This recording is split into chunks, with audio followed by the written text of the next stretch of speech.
lungs. I'm the conductor of the poop train! Poop train! Poop train! Poop train! Poop train! Poop train!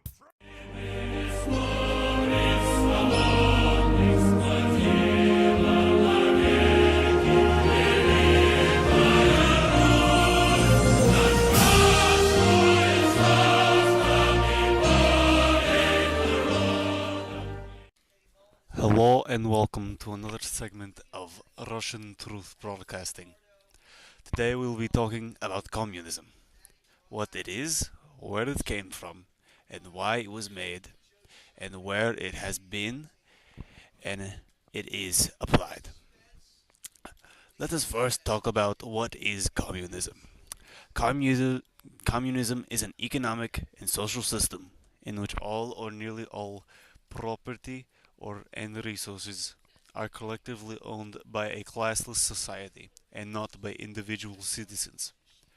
Based on the 1848 publication of the Communist Manifesto by two German political philosophers, Karl Marx and his close associate Friedrich Engels.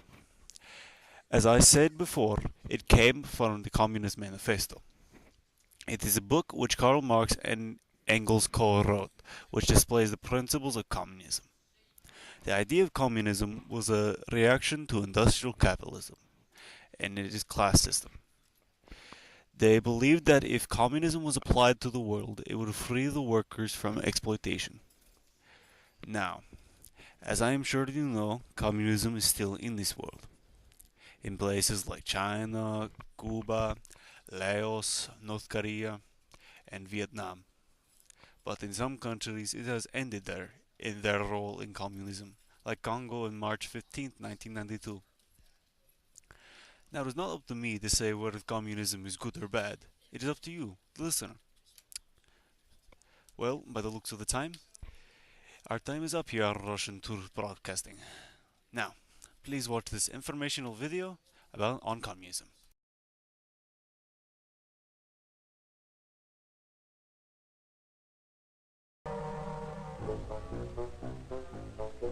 Industrialization fascinated Marx. He was one of the first to recognize the significance of the machine age. He studied the Industrial Revolution in England as a scientist would, and developed a theory of history that was to change the world. In the same way that Darwin's laws of evolution dictate man's biological development, said Marx, so scientific laws dictate man's historical development. Marx's theory was as revolutionary and influential as Darwin's, and essentially as simple. Individual man has been concerned mainly with his own livelihood, said Marx. He does not shape history, nor is history determined by chance. Rather, it is subject to laws, the laws of economics. The realities of economics have produced our philosophers and scientists, our geniuses, our proudest accomplishments. Political leaders arise from the realities of economics which color every aspect of our lives and our beliefs. All the things in which man glories are born of economics. All our achievements, all our history are dictated by the way man produces and divides wealth. The basic law of history is the conflict between the exploiters and the exploited. Marx called this the class struggle. Always the exploited finally overthrow their exploiters, and a new society is born. But always a new class of exploiters develops, who exact their tribute from those below them.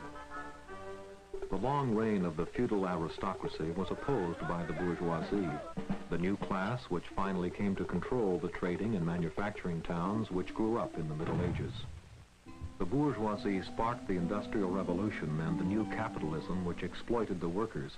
Marx also, in turn, believed that capitalism was essential, for without capitalism, industrialization would have been impossible. But the confident bourgeoisie will not retain their wealth. They are doomed to be overthrown. By whom? By the new working class, the proletariat. Why? Marx's laws say that the capitalist can only pay his workers just enough to keep them alive. These laws also say that the poverty of the proletariat must get worse and worse. There is no escape from this cycle.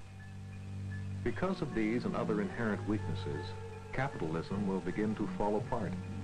When the historical process is complete, but not until then, the class-conscious proletariat will overthrow its oppressors, the bourgeoisie, in a final revolution.